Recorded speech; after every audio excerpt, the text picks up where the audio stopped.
Port Macquarie is a small city on the mid-north coast of New South Wales. In 1818, John Oxley was the first European to discover the area when returning from the inland, and named the area Port Macquarie, after the then governor, Lachlan Macquarie. Lachlan Macquarie, a Scotsman from Mull, was governor of New South Wales from 1810 to 1821, and due to ill health, he returned to Scotland in 1822, dying there in 1824. On a recent visit to Mull, we visited his mausoleum, which is looked after by the National Trust of Scotland and the National Trust of New South Wales.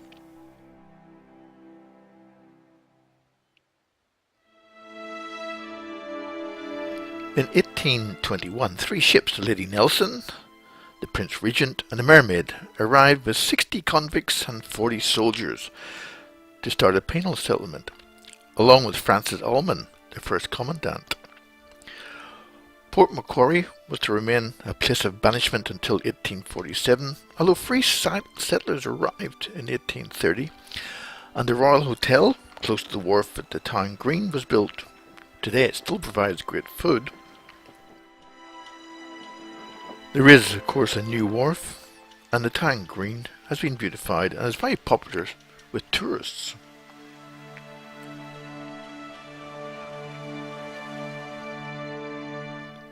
To the west is Westport, with many moorings, and also the old pilot boat shed museum, which shows off some of the old pilot boats.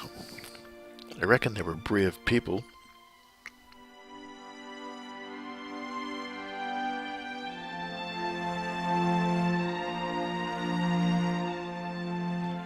Where the new police station stands today, it was originally a granary. There was a treadmill powered by convicts, and it was used to mill grain. And across the road, Ridges is, the first hotel was. It was called the New Inn. And next to the police station is the old courthouse that was used from 1869 until 1986.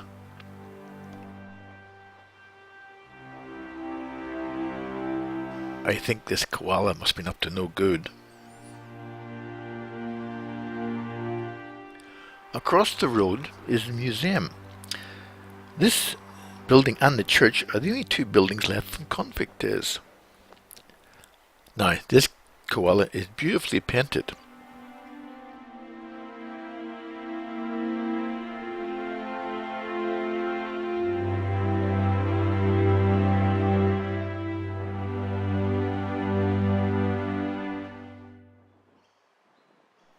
Now, as we continue to walk up the hill, we find some vacant ground. This actually was where the first sugarcane was grown in Australia, and where the school is today was the old government house and the soldiers' barracks.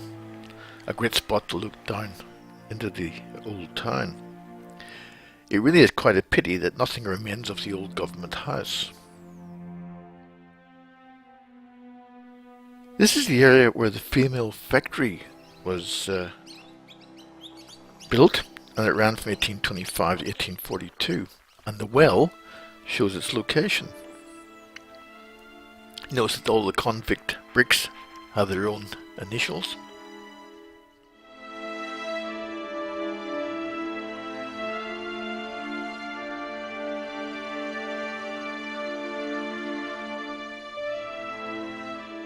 At the top of the Almond Hill is the original burial ground.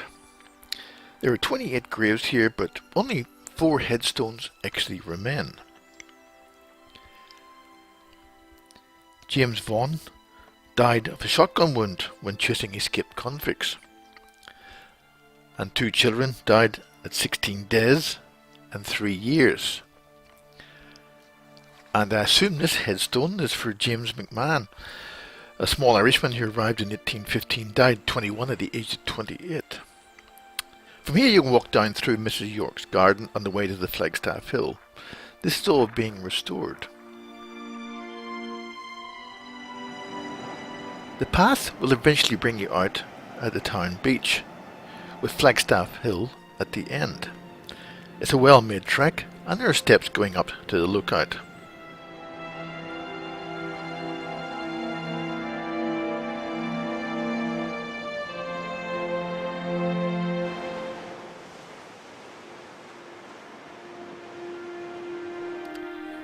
The beach to the south is on the coastal walk, and if you're following the visitor's guide as we were, you can then drive down to Tacking Point. Now, Tacking Point has had a lighthouse there for over 140 years. And it was named by Captain Cook in 1770 because he was caught in the south flowing current and after a day ended up back at the same point.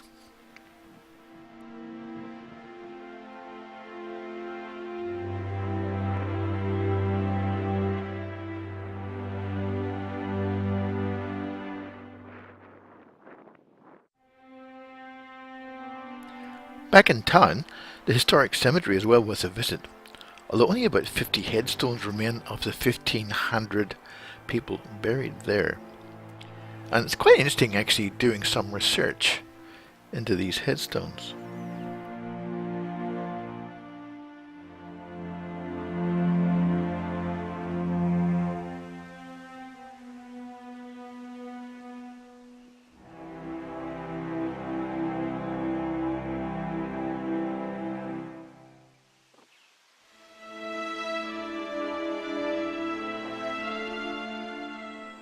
Now, Major Cromer, well, he was an Irishman, a soldier and a magistrate.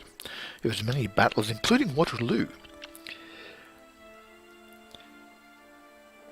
He had leg injuries, but he apparently had very good humane qualities. Tozer arrived from England at the age of 12 and had a general store and a chemist shop, and he owned a schooner called Elizabeth Cowan. Now, Jeremiah Walters was one of the first free settlers in the area, and he was the person who actually introduced Hereford cattle to Australia. And Commander James Gordon in the Royal Navy, but nothing else is known about him. Now, reading this inscription, it appears that Helen was a school teacher, as a gravestone was erected by friends and pupils. And Elizabeth Murphy, well, she was the daughter of Corporal Murphy and died at 4 months, and she was the first person buried. Many of the graves are surrounded by convict bricks. And there has actually been a memorial wall built from a lot of those old bricks.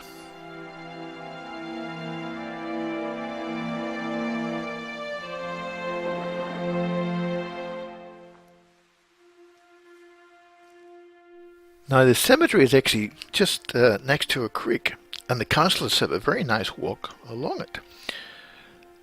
Now, being a hot day, we just walked up and round to the first little footbridge, and then back round along the other side and back to the cemetery.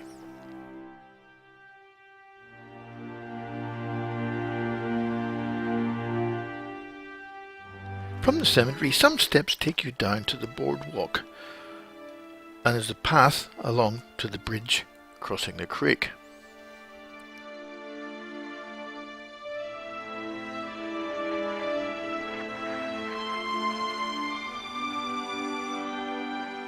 Now, these water dragons were not nearly as big as the one we saw on the playground near the bridge.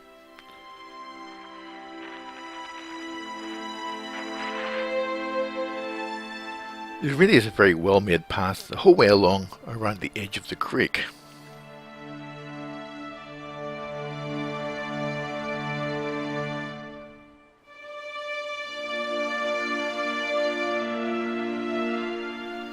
And there are many information boards along the whole way. Soon we arrive at the turnoff to the little bridge over the creek.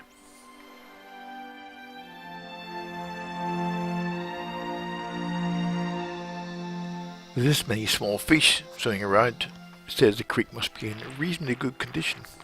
Over the other side, we walk along, pass over the wetlands, along the boardwalk, and eventually we see more life.